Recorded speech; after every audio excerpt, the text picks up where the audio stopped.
Friends, Janakalyan শিবির হলো আমরা দেখলাম। তো ওই জনকল্যাণ শিবিরে গিয়ে কি জানতে পারলাম যে সব কিছু নাকি অনলাইন করতে হবে। ঠিক আছে, অনলাইন তো করতেই হবে।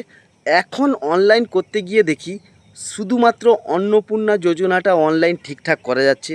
আপনার বিধবা ভাতা, বার্ধক্য ভাতা এবং পিএম আবাস যোজনা, তারপরে আয়ুষ্মান যোজনা, কোনো কিছুই ঠিকঠাক অনলাইন করা যাচ্ছে না। এমনকি শ্রম কার্ডও অনলাইন করা যাচ্ছে না। এখন ওয়েবসাইট ঠিকঠাক কাজ করছে না, সার্ভার স্লো চলছে, একমাত্র অন্নপূর্ণা যোজনাটা ঠিকঠাক চলছে। হ্যাঁ, আর একটা কথা, এই শ্রম কার্ডটা করছিলাম, শ্রম কার্ড কিন্তু অনেকে করেছে, অনেকে করেনি।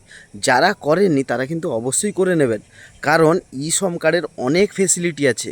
যতটুকু খবর পাওয়া গেছে, এই শ্রম কার্ড থাকলে খুব সহজে আয়ুষ্মান যোজনায় নাম নথিভুক্ত করা যাবে।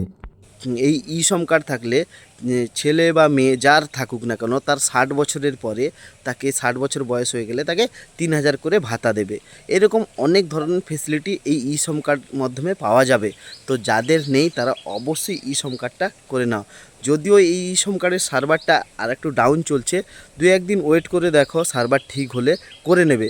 বাদ বাকি যে হ্যান্ডিক্যাপ ভাতা, বিধবা ভাতা, বার্ধক্য ভাতা, আর পিএম আবাস যোজনা, নির্মল বাংলায় টয়লেটের জন্য আবেদন, প্রত্যেকটা সার্ভার কিন্তু স্লো চলছে। 2-1 দিন ওয়েট করতে হবে, যেহেতু মনে হয় সার্ভারে প্রচুর চাপ পড়ে গেছে, ওই জন্য প্রবলেম হচ্ছে।